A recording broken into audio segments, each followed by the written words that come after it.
আমি কেন কিছু শুনতে চাও? হ্যাঁ আমি শুনতে চাই।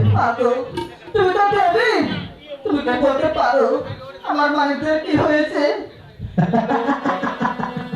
তোমার মানিকদের কি হয়েছে জানতে চাও? হ্যাঁ মা। কারণ আমি যখন আমার পিতার সঙ্গে ঘুরে যাচ্ছিলাম, তোমার সমস্ত রাখাল আমার বাবাকে গান মতো করেছিল। আমি সামনে লাগিয়ে তাদের মেরে ফেলেছি।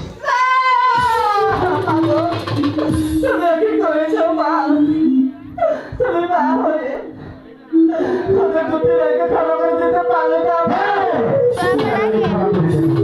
কারণ আমি যে আমার পিতার প্রেমে মুক্ত ছিলাম, তোমার